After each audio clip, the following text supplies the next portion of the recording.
अस्सलाम वालेकुम।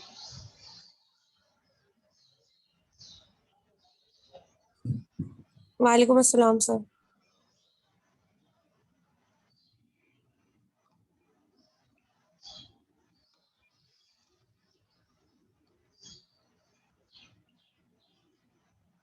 कौन है भाई?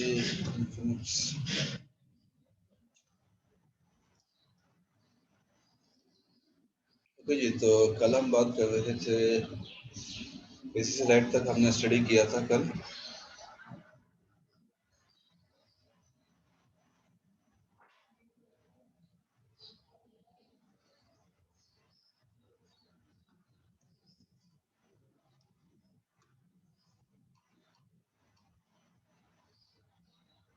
जी, कोई कंफर्म कर सकता है कि लास्ट टाइम तक यही स्लाइड थी सर हमारे पास?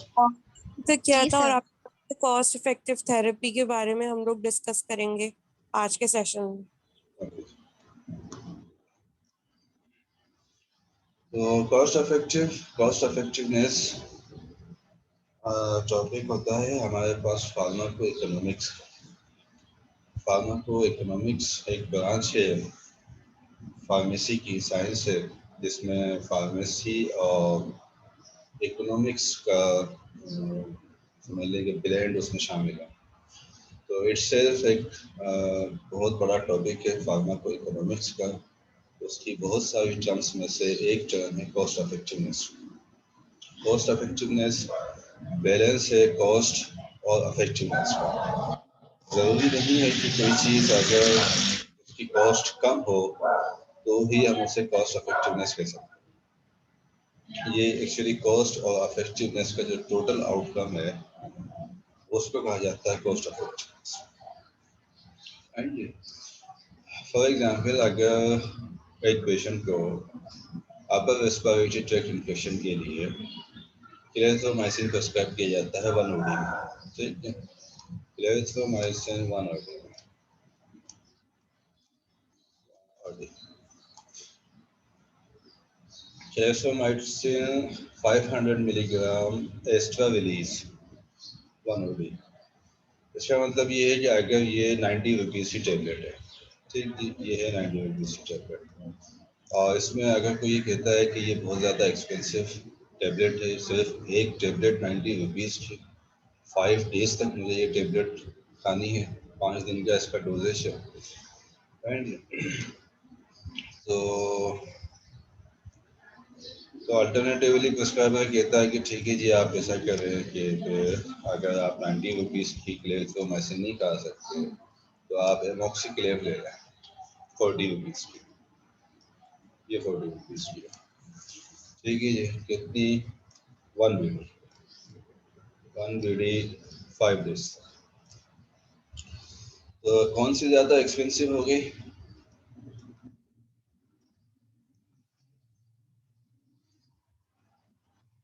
Sir first one. First one expensive है। First one, 90 rupees, 1 OD, 5 days. 1 OD, 5 days is equal to 450 rupees. Right? अब अगर हम सपोज कर लेते हैं कि दोनों की effectiveness upper respiratory tract infection को ट्रीट करने के लिए सिमिलर है, तो एमॉक्सिक्लेव 1 BD का मतलब है कि 80 rupees per day, 80 rupees per day into 5, 400, 50 rupees का डिफरेंस टोटल हुआ, सिर्फ 50 रुपीज़ का हुआ। लेकिन जो ओडी डोजेज की जो कन्वीनियंस है वो क्लेरिथ्रोमाइसिन में ज़्यादा है, जबकि एमॉक्सिक्लेव में बीडी डोजेज की वो आ गई। अब अगर दोनों ही 500 मिलीग्राम हैं तो इसका मतलब ये हुआ कि एमॉक्सिक्लेव के साथ गैस्ट्रोइंटेस्टिनल डिस्टर्बेंस के चांसेस बढ़ जाए, ठीक है। अगर इस केस में एमॉक्सिक्लेव अगर 10 रुपीज़ की भी हो, हम सपोज कर लें कि ये 10 रुपीज़ की है और 5 डेज की थेरापी इसकी 100 रुपीज़ की बढ़ गई, लेकिन क्लेरिथ्रोमाइसिन 1 OD डोज के साथ अगर जीआई डिस्टर्बेंसेस के चांसेस 10% है और एमॉक्सिक्लेव के साथ जीआई डिस्टर्बेंस के चांसेस 90% है, तो इसका मतलब ये हुआ कि ये 450 रुपीज़ की थेरापी और ये 10 रुपीज़ के हिसाब से सिर्फ 100 रुपीज़ की थेरापी पड़ रही होगी। लेकिन अगर जीआई डिस्टर्बेंस हो जाता है एमोक्सिक्लेव के साथ, तो हो सकता है कि उसको ट्रीट करने के लिए 400 रुपीज़ की इजाफी ट्रीटमेंट लग जाए जीआई डिस्टर्बेंस को ट्रीट करने की। मज़ीद ये कि उस जीआई डिस्टर्बेंस की वजह से जो एक दिन का वर्क लॉस होता है, एक दिन का जो वर्क लॉस होगा, किसी भी तरह का जो लॉस होगा, चाहे स्टूडेंट हो उसका स्टडी का लॉस होगा, एक लेबर है उसकी एक दिन की लेबर ज़ाया हो जाएगी, कोई ऑफिस वर्कर है उसका एक दिन जो है वेस्ट हो जाएगा ऑफिस का, उसकी कॉस्ट भी इसमें शामिल होगा। तो अगर हम उसको 1000 रुपीज़ सपोज कर लें, तो इट मीन्स कि 10 रुपये की नज़र आने वाली थेरापी दरअसल 1000 रुपीज़ में जाके बढ़ रही है। इसी तरह से अगर एक प्रोसीजर है ब्रेन का, ब्रेन ट्यूमर के दो प्रोसीजर हैं। एक प्रोसीजर जो है वो 2 मिलियन रुपीज़ का है, 20 लाख रुपये, और एक प्रोसीजर 1 मिलियन रुपीज़ का है, 10 लाख रुपये। 1 मिलियन वाले प्रोसीजर के साथ अगर रिलैप्स होता है, ठीक है, एक हमारे पास है 2 मिलियन का, दूसरा प्रोसीजर है हमारे पास 1 मिलियन, ठीक है। इसके साथ अगर रिलैप्स नहीं होता 2 मिलियन वाले प्रोसीजर के साथ, और 1 मिलियन वाले प्रोसीजर के साथ अगर एक मरतबा भी रिलैप्स हो जाता है, तो इसका मतलब है कि ये 1 मिलियन वाली जो ऑप्शन है, सर्जरी का जो ऑप्शन है, ये दरअसल 2 मिलियन में जाके पड़ रहा होगा, और जब दूसरी दफ़ा दोबारा एक सर्जरी की जा रही होगी 1 मिलियन की, तो उसके साथ जो दूसरी थेरापीज होगी, हॉस्पिटल के जो एडमिशन चार्जेस होंगे, जो वर्क लॉस होगा, पेशेंट की केयर में जो मज़ीद कॉस्ट लग रही होगी, वो भी इसमें एड अप हो जाएगी, राइट। तो ये टोटल कॉस्ट के अगेंस्ट टोटल थेराप्यूटिक बेनिफिट किस तरह से मिल रहा होता है, उसको देखा जा रहा होता है कि एक गिवन कॉस्ट में टोटल इफेक्टिवनेस क्या निकल के आ रही है। एक थेरापी अगर फर्स्ट टाइम पे 1 मिलियन रुपीज़ की नज़र आ रही है, दूसरा ऑप्शन 50,000 रुपीज़ का नज़र आ रहा है, लेकिन वो 50,000 की वजह से 3 मरतबा कोई और प्रोसीजर करवाना पड़ जाता है, कोई और चीज़ें उसके साथ एडअप हो जाती हैं, तो इट मीन्स के उसकी कॉस्ट फर्स्ट वाले से ज़्यादा बढ़ जाएगी। एंड इसी तरह अगर हमारे पास एक यूँ समझ लीजिए कि एंटी बैक्टीरियल एयर ड्रॉप्स हैं, एंटी बैक्टीरियल एयर ड्रॉप्स, ठीक है, ये दोनों के जो डोजेज है वो 2 ड्रॉप्स पर आई पर डे उसका डोजेज।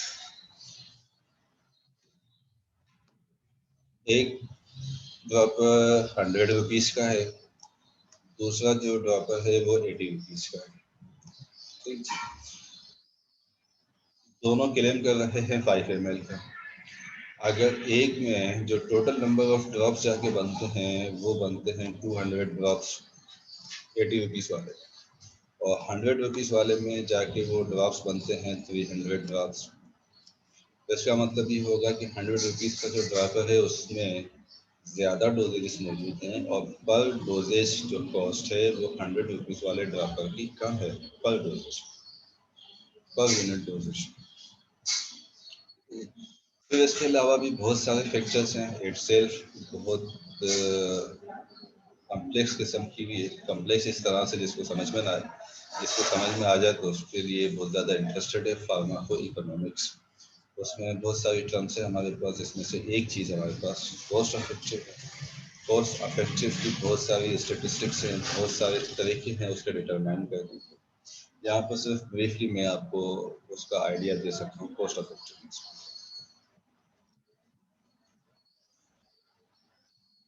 ठीक है जी, क्लियर है बात थोड़ी सी आपको इसमें?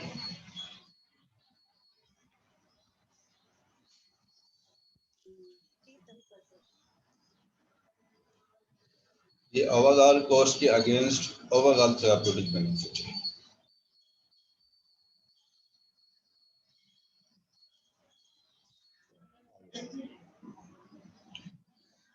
तो आपको जो मैंने एक सैम्पल केस प्रेजेंटेशन अटैच किया था एलएमएस पे, उसको आप रिव्यू कर सकें, रीड कर सकें।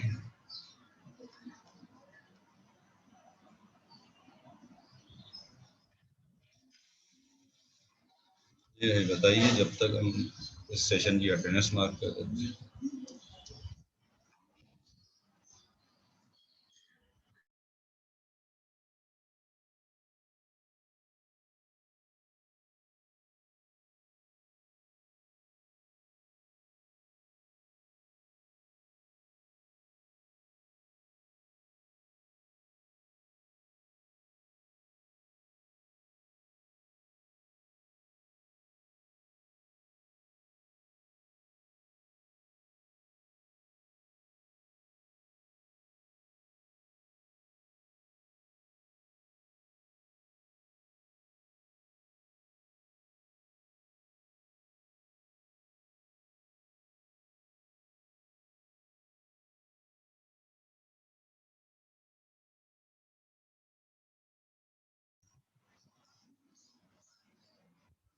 जी बताइए, मैंने आपको एक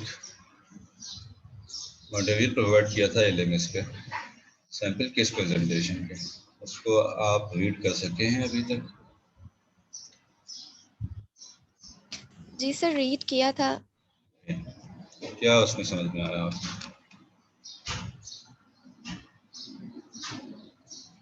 सर उसमें डायग्नोसिस की हुई थी। ओके, डायग्नोसिस की हुई थी, और डायग्नोसिस के अलावा कुछ था? सर उन्होंने पूरा एक मतलब पेशेंट के बारे में हिस्ट्री हमें प्रोवाइड की हुई थी और उनके बेसिस पे जिस तरह की डायग्नोसिस मेंशन की हुई थी ओके, और किसी ने रीड किया उसको? अंजलि कुमारी, अंजलि?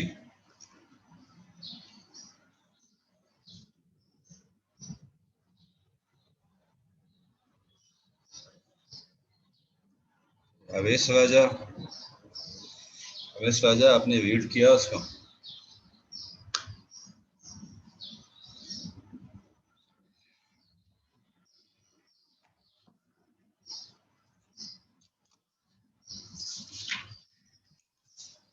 No sir. क्यों भाई, उसकी क्या वजह हो सकती है?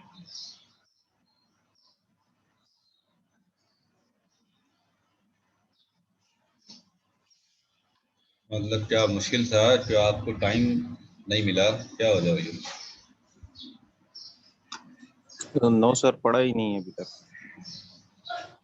ओके ओके जी। नूर लियाकत, आपने बेटा पढ़ा उसको?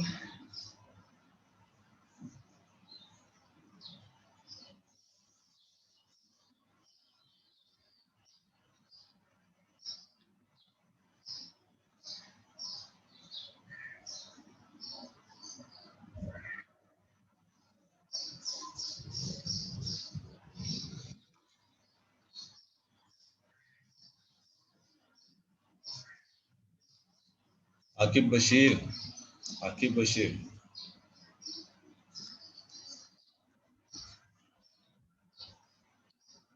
आकिब बशीर, आकिब बशीर भी नहीं है हमारे साथ।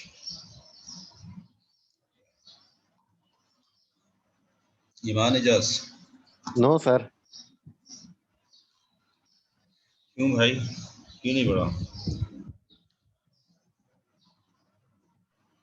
सर टाइम नहीं था, कल कुछ काम था घर का, इसीलिए। अच्छा, ओके ओके, ठीक है। तो वो तो फ्राइडे से आया हुआ है आपके पास, सिर्फ कल टाइम नहीं था, बाकी 2 दिन भी नहीं था?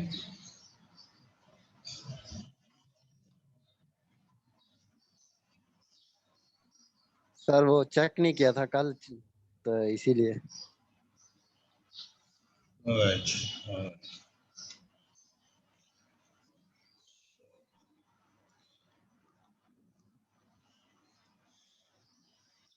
ठीक है जी, तो हमारे पास मेडिकेशन रिलेटेड प्रॉब्लम्स जो हमने इस सेशंस में, इस टॉपिक में जो इंट्रोडक्शन में बात की थी, मेडिकेशन रिलेटेड केयर या मेडिकेशन रिलेटेड प्रॉब्लम्स, तो मेडिकेशन रिलेटेड प्रॉब्लम्स को प्रिवेंट करने का नाम मेडिकेशन रिलेटेड केयर है। ये मेडिकेशन रिलेटेड प्रॉब्लम्स किस तरह की हो सकती हैं? अनट्रीटेड इंडिकेशन हो सकती है, कोई ऐसी इंडिकेशन जो कि पेशेंट को कोई प्रॉब्लम हो, कोई डिजीज़ हो, लेकिन उसे ट्रीट न किया जा रहा, इसे कहते हैं untreated indication. Treatment without indication, किसी तरह की मेडिकेशन दी जा रही हो जिसकी कोई नीड ना हो, जिसकी कोई इंडिकेशन ना बनती हो, उसको कहते हैं treatment without indication. Improper drug selection जो कि प्रॉपरली न की गई हो, राइट। फॉर एग्जांपल, अगर एच पायलोरी का पेशेंट है, एच पायलोरी के पेशेंट में ये कंप्लीट एक रेजिम बनती है कम से कम 3 ड्रग्स की, राइट। ये 3 ड्रग्स में जो फर्स्ट लाइन पे आती है उसमें क्लेथोमाइसिन है, प्रोटॉन पंप इनहिबिटर है और एमोक्सिसिलिन है 1 ड्रग। 2 एंटीबायोटिक्स और +1 proton pump inhibitor H pylori में जा रहा होता है। ये फर्स्ट लाइन रेजिम में जो अथॉरिटीज़ हैं या जो गाइडलाइंस हैं, उन्होंने इस बात पे उनका एग्रीमेंट है कि फर्स्ट लाइन पे क्लेथोमाइसिन 500 मिलीग्राम बीडी और एमोक्सिसिलिन 1 ग्राम बीडी जो है उसमें जा रही है। अगर इन एंटीबायोटिक्स की जगह कोई और एंटीबायोटिक विदाउट एनी रीज़न अगर सेलेक्ट की जा रही है, without any rational reason, it means कि इम्प्रॉपर ड्रग सिलेक्शन है।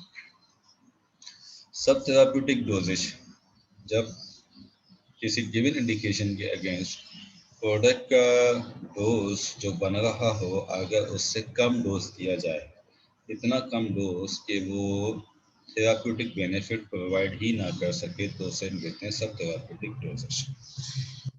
ज़रूरत से ज़्यादा डोजेज देना is overdoses, right. Patient को कहा कि जी ये 3 टेबलेट TID आपने लेनी है, 7 डेज तक लेनी है, इसके साथ ये प्रिकॉशन आपने लेना है। अगर वो पेशेंट उस इंस्ट्रक्शंस को कंप्लाई नहीं कर पाता, किसी भी तरह की कंप्लाइंस नहीं कर पाता, उसे कहा है कि जी खाने से पहले खानी है तो खाने से पहले नहीं खाता, उसे कहा है कि दिन में 3 मरतबा खानी है तो वो सिर्फ 2 मरतबा मेडिसिन लेता है। उसे कहा 7 डेज की थेरापी कंप्लीट करनी है, उसने देखा 3 दिन के बाद बेनिफिट आना शुरू हो गया तो उसने बाकी चीज़ें छोड़ दी। हर तरह का वो एक्शन जो पेशेंट अपनी गिवन इंस्ट्रक्शंस के अगेंस्ट में कंप्लाई नहीं कर पाए, उसको कहते हैं non adherence. Adverse drug reaction हो जाना भी मेडिकेशन रिलेटेड प्रॉब्लम है, और ड्रग इंटरैक्शंस होना भी मेडिकेशन रिलेटेड प्रॉब्लम्स। इन तमाम मेडिकेशन रिलेटेड प्रॉब्लम्स को क्लिनिकल फार्मासिस्ट ने डील करना होता है, इन प्रॉब्लम्स को मिनिमाइज करना होता है, इन प्रॉब्लम्स के ऊपर नजर रखना है। अब अगर वो आपने केस पढ़ा हो तो उन केसेस में इन मेडिकेशन रिलेटेड प्रॉब्लम्स की एग्जाम्पल को जो है वो बताया हुआ, उसमें नॉन मेडिकेशन रिलेटेड प्रॉब्लम्स मौजूद हैं। अच्छा जी, फार्मास्यूटिकल पेशेंट केयर प्रोसेस, जो केस आपको दिया गया है LMS पे, वो इसकी एक एग्जाम्पल है फार्मास्यूटिकल केयर प्रोसेस की, और उसमें से जो मेडिकेशन रिलेटेड प्रॉब्लम्स निकल के आती हैं उनकी एग्जाम्पल भी उस केस में मौजूद है। जो फार्मास्यूटिकल केयर या पेशेंट केयर जो अभी तक हम पढ़ते आ रहे हैं, उसका जो प्रोसेस है, उस प्रोसेस में सबसे पहले हम कलेक्ट करते हैं इंफॉर्मेशन,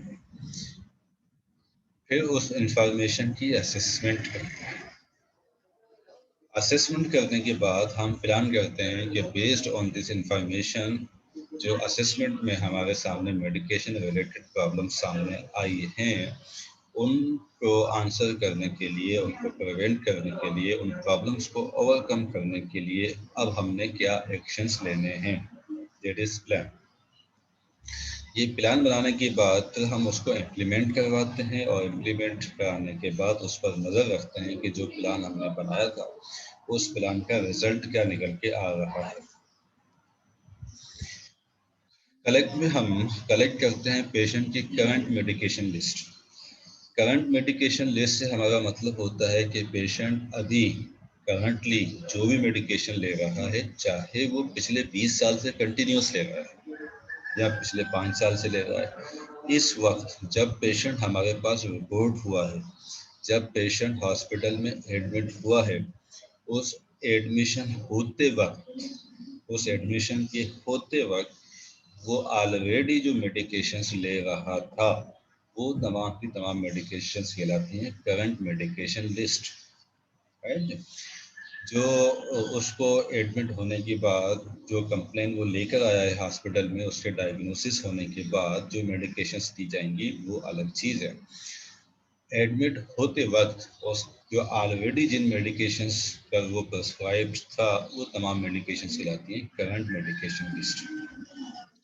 मेडिकेशन यूज हिस्ट्री वो तमाम मेडिकेशंस जो पेशेंट यूज़ कर चुका हो, प्रीवियसली यूज़ करता था फिर छोड़ दिए या कुछ अरसे के लिए यूज़ किए, उसमें से जो पॉसिबल डेटा हमें मिल सके वो डेटा हम कलेक्ट करते हैं।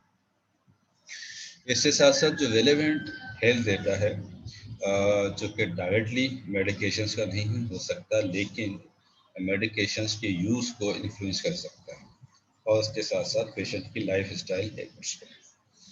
ठीक है जी। तो जैसे आपने उस केस में देखा होगा कि वो जो पेशेंट है, उसके घर में रिसेंटली कोई डेथ हुई है उस पेशेंट के घर में, ठीक। और उस डेथ होने के बाद वो जो जिस इलाके के हॉस्पिटल में वो रिपोर्ट हुई है पेशेंट, उस इलाके में वो रिसेंटली मूव करके आई है, अपने किसी और एरिया में कहीं वो रहती थी, और घर की जिस मेंबर के साथ वो रहती थी, उसकी डेथ होने के बाद उस इलाके में वो ट्रांसफ़र होकर आई। तो ये एक ट्रॉमा की कंडीशन हो सकती है, उसकी लाइफ स्टाइल जो चेंज हुई है वो उसकी मेडिकेशंस को इम्पेक्ट कर सकती है। एंड जी, तो वो जो केस एग्जाम्पल आपको दी गई थी, उसमें ये प्रोसेस की एग्जाम्पल आपको समझाने की कोशिश की गई थी। उसमें आपने देखा होगा कि स्टार्टिंग में ये सारी इंफॉर्मेशन, उसकी करंट मेडिकेशंस लिस्ट, उसकी लेबॉरेटरी डेटा वगैरह सारा जो है उसमें कलेक्ट किया गया है। जो करंटली मेडिकेशन लेती है, अभी जो उसको प्रिस्क्राइब की गई है, उनकी बात बहुत आगे जाके उसमें हुई थी।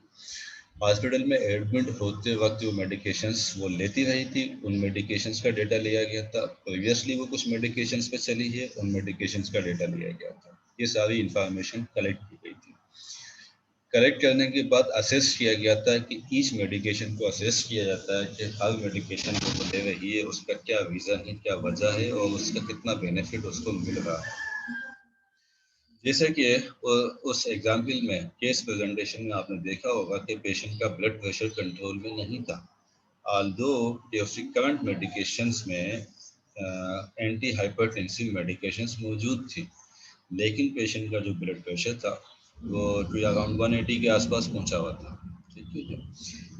रिस्क फैक्टर्स किसी तरह के कोई चल रहे हों जो उसके डिजीज़ को एग्रीवेट कर सकते हो, मज़ीद ख़राब कर सकते हो, उन रिस्क फैक्टर्स की असेसमेंट, उसका इम्यूनाइजेशन स्टेटस क्या है, और किसी तरह की प्रिवेंटिव केयर प्रोवाइड करने की क्या नीड है स्पेशल, ये सारी चीज़ें असेस की जाती हैं। तो उस केस में आपने एक चीज़ तो ये देखी होगी कि पेशेंट का जो हाइपरटेंशन थी वो कंट्रोल नहीं थी, पेशेंट का जो डायबिटीज़ थी वो भी कंट्रोल नहीं थी, आल्दो कि पेशेंट एंटी डायबिटिक भी ले रहा था और एंटी हाइपरटेंसिव भी ले रहा था, और कुछ कार्डियक प्रॉब्लम्स भी थी। कुछ उस प्रॉब्लम्स उसकी ट्रीट नहीं की जा रही थी, उसको कोई मेडिकेशन वो नहीं ले रही थी अपने कुछ इंडिकेशंस की। राइट। तो मैं वंस अगेन आपको एडवाइस करूंगा कि आप उसको कम से कम एक मरतबा रीड ज़रूर कर दें, ताकि आप उसे रिलेट कर सकें फार्मास्यूटिकल या पेशेंट केयर प्रोसेस। और उस केस में असेसमेंट की गई है, बहुत सारी असेसमेंट उसमें सामने निकल के आई हैं। उन असेसमेंट को के बाद फिर प्लान एक बनाया गया है कि आप किस तरह से एड्रेस किया जाएगा मेडिकेशन रिलेटेड प्रॉब्लम्स को। ठीक है। उसमें आपने देखा होगा कि कुछ मेडिकेशंस के डोजेस जो है वो इंक्रीज किए गए हैं, कुछ न्यू मेडिकेशंस उसमें इंक्लूड की गई हैं, कुछ मेडिकेशंस निकाल दी गई हैं अननेसेसरी समझ के।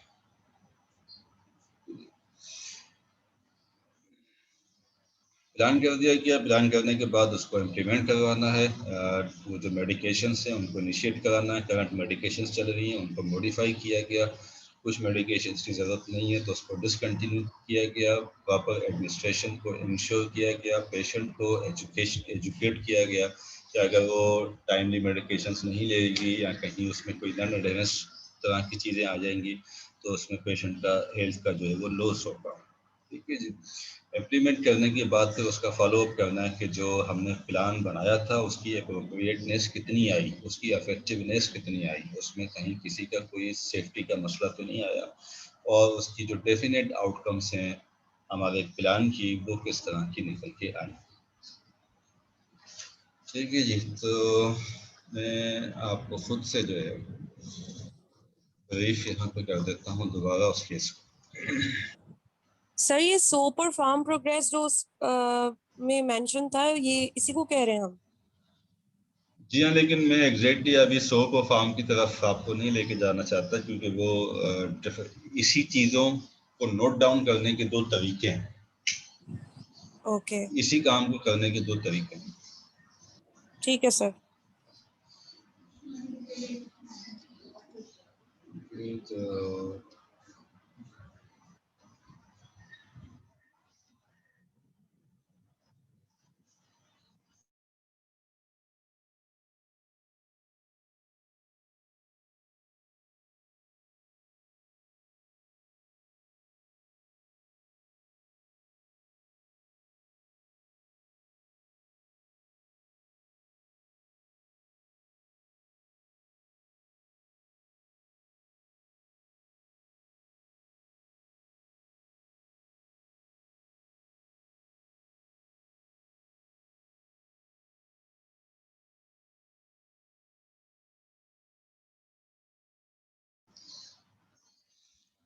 सही है जी। तो ये पेशेंट रिपोर्ट हुआ है और उस पेशेंट ने यहाँ पर अपनी सारी जो हिस्ट्री है वो हिस्ट्री बताई हुई है, उसके अपने लफ्ज़ों में या वर्बली प्रेजेंटेशन के बाद उसमें से जो कंक्लूड की गई हैं चीज़ें वो इस तरह से पैराग्राफ फॉर्म में मौजूद है।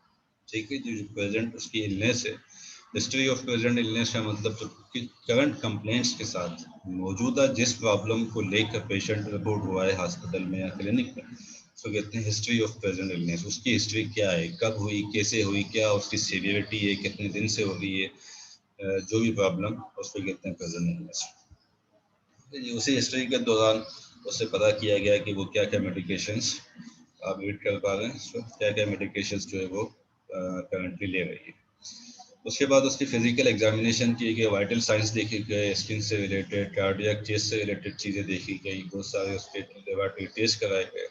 ठीक है जी। लेबॉर्ट्री टेस्ट में ही उसकी ये चीज़ निकल के आई कि उसका INR जो है वो 3.5 है। तो INR कितना होना चाहिए, जो इंटरनेशनल नॉर्मलाइज्ड रेशियो इंडिकेट करता है ब्लड की जो फिलो प्रॉपर्टी है, उसकी जो थिननेस है या कोगुलेशन कैरेक्टरिस्टिक्स आप समझ लें, उसको इंडिकेट करता है इंटरनेशनल नॉर्मलाइज्ड रेशियो। तो ये INR नॉर्मली इसकी रेंज जो है वो 2 से 3 तक होनी चाहिए। बाकी फिर डिपेंड करता है पेशेंट टू पेशेंट। अगर सर्जरी का पेशेंट है, ओल्डर पेशेंट है, उसको दूसरी कार्डियक प्रॉब्लम्स वगैरह हैं, तो ये INR मजीद कम टारगेट पे सेट किया जाता है। ग्लूकोज उसका पेशेंट का 198 मिलीग्राम पे आया है, A1C 11.3% पे आई है। ठीक है। ये तीन चीज़ें इंडिकेट हुई हैं कि पेशेंट का INR ठीक नहीं है, ग्लूकोज भी ठीक नहीं है, A1C भी ठीक नहीं है। सीरम क्रिएटिनिन मामूली सा बढ़ा हुआ है, जो इंडिकेट करता है कि पेशेंट का जो किडनी फंक्शन है ये कंप्रोमाइज की तरफ जा रहा है। डिजोक्सिन हमारे पास ड्रग है कार्डियक प्रॉब्लम्स के लिए। उसकी जो ब्लड की कंसंट्रेशन है वो इस वक्त 1.0 नैनोग्राम पर है। ठीक है जी। बाकी चीज़ें अब यहाँ पे मेडिकल असेसमेंट निकल के आ गई। मेडिकल असेसमेंट निकलने के बाद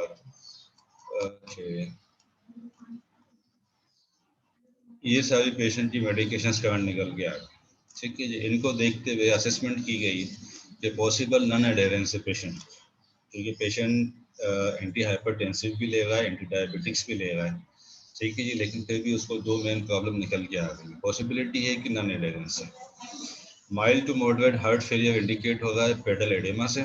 ठीक है जी। और डिजिप्निया ऑन एक्सर्शन, यानी कि किसी तरह की कोई वर्कलोड आने पे डिजिप्निया होता है। डिजिप्निया मीन्स के सांस लेने में मुश्किल।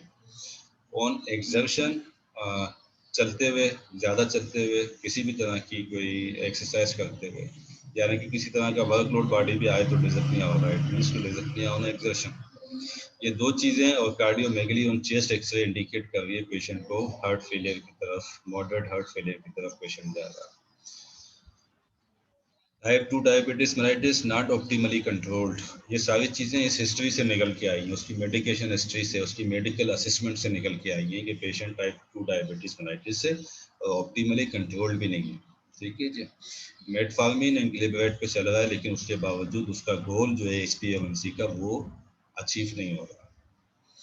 इसके साथ साथ not prescribe either N S inhibitor angiotensin converting enzyme inhibitor prescribe नहीं किया हुआ, या एंजियोटेंसिन रिसेप्टर ब्लॉकर भी प्रोटेक्टिव रीनल प्रोटेक्टिव इफेक्ट्स के लिए प्रिस्क्राइब नहीं किया हुआ।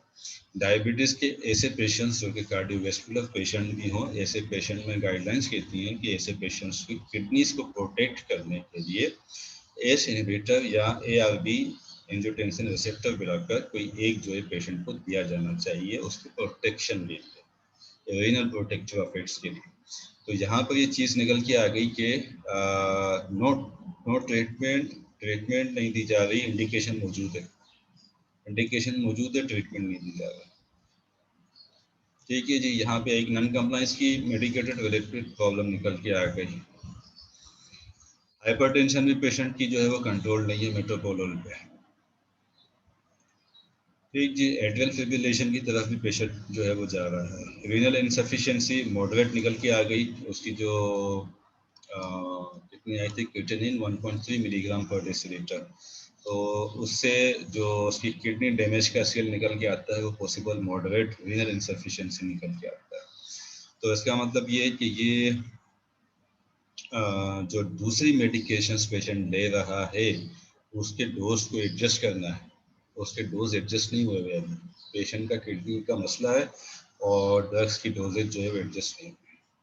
ठीक है जी, पेशेंट डिस्लिपिडेमिया की तरफ भी जा रहा है। तो ये सारी प्रॉब्लम्स उस पर निकल के आई, और भी बहुत सारी हैं। अपने आगे चलता हूँ। प्लान बनाया गया, क्या प्लान किया गया? प्लान ये किया गया कि असेस करना है और रीइंफोर्स करना है एडहेरेंस को, कि पेशेंट किसी वजह से मेडिकेशंस पे एडहेर नहीं है, उसको एडहेरेंस कराना है, उसको एजुकेट कराना है कि हर मेडिकेशंस का क्या पर्पस है। जो मेडिकेशंस दी जा रही हैं उसमें से एक एक मेडिकेशन क्यों दी जा रही है उसके पर्पस के बारे में पेशेंट को बताना है। पेशेंट पर्पस समझेगा तो उनकी सीवियरिटी का भी उसको अंदाज़ा होगा। ठीक है जी, हार्ट फेलियर को ट्रीट करने के लिए क्या प्लान किया गया कि बीटा ब्लॉकर कंटिन्यू कर दिए, मेटोप्रोलोल भी कंटिन्यू कर दिए, डिजोक्सिन भी कंटिन्यू कर दिए। ठीक है जी, और जो पेंडिंग इवेल्युएशन कार्डियोलॉजी की आएगी उसके बाद मजीद इस पर डिसाइड करेंगे। टाइप 2 डायबिटीज़ मेलाइटिस को ट्रीट करने के लिए क्या प्लान किया गया है कि एक एस इनहिबिटर ऐड कर दी जाए according to American Diabetes Association guidelines, जो कहती हैं कि इस तरह के पेशेंट में एक एस इनहिबिटर मौजूद होना चाहिए। ठीक है जी, ग्लिबराइड 10 मिलीग्राम को ग्लिपिजाइड एक्सेल पे कन्वर्ट किया गया ऑरली 10 मिलीग्राम का। डाइट का प्लान बनाया गया, हाइपरटेंशन के हवाले से एस इनहिबिटर आ गई, इसलिए वो उसको यहाँ पे कवर कर देगी। ठीक है जी, देन एट्रियल फिब्रिलेशन के रेट को कंट्रोल करने के लिए मेटोप्रोलोल कंटिन्यू रखी गई और डिजोक्सिन भी जो है वो कंटिन्यू रखी गई। अब ये यहाँ तक हमारा कंटिन्यू चलता है प्लान। हर जो चीज़ प्लान की गई है उसका रीज़न भी यहाँ पे बताया गया कि ये चीज़ इस वजह से प्लान की गई है। तकरीबन 12 के करीब हमारे पास प्लान। ये प्लान करने के बाद फिर पेशेंट को मॉनिटरिंग पे रखा गया, पेशेंट को कितना बेनिफिट किस किस चीज़ से मिलता जा रहा है। फिर उसकी डिस्चार्ज प्लानिंग भी की गई कि उसको कितने दिनों के बाद दोबारा देखा जाएगा।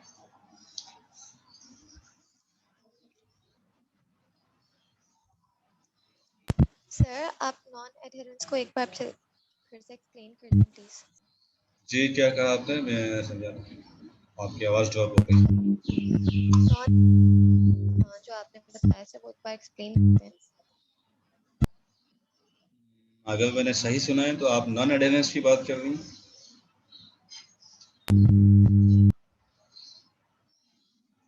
आप मुझे मैसेज कर दें जल्दी से, आपकी आवाज़ में इको है, मैं बात समझ नहीं पा रहा।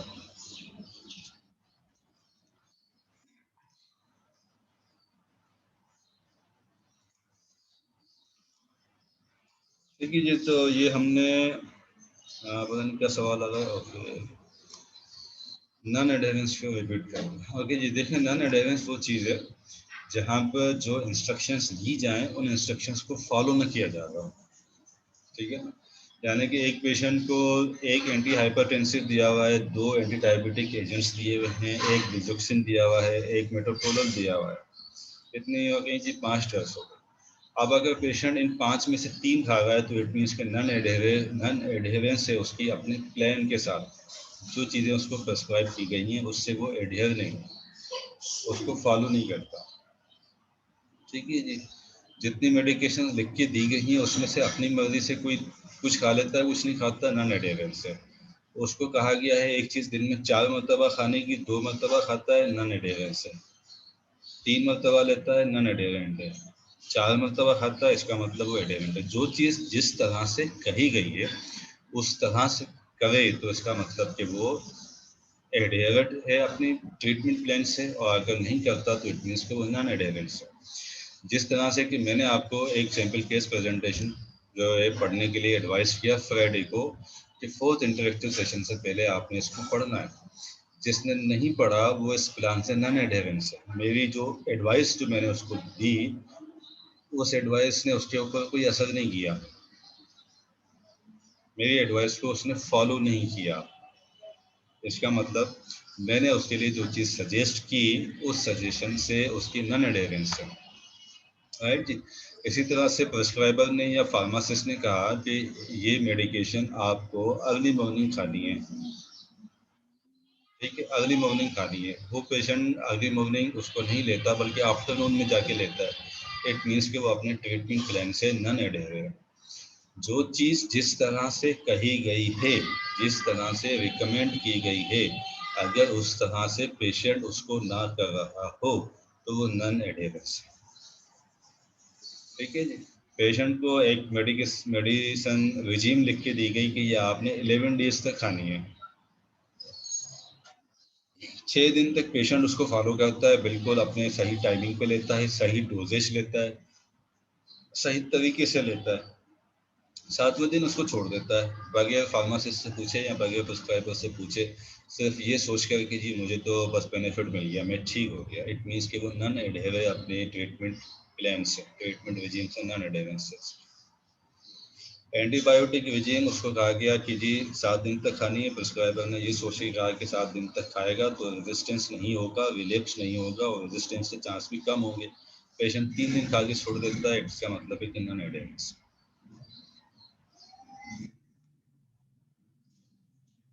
ठीक है जी। जी सर। चलिए तो अब हम दूसरा सेशन स्टार्ट करते हैं। इस सेशन की अटेंडेंस हमने ले ली थी, हाँ ले ली थी। दूसरा सेशन हम स्टार्ट करते हैं और फिर कंटिन्यू करते हैं। इसमें हमारे पास 1 मिनट से कम रह गया।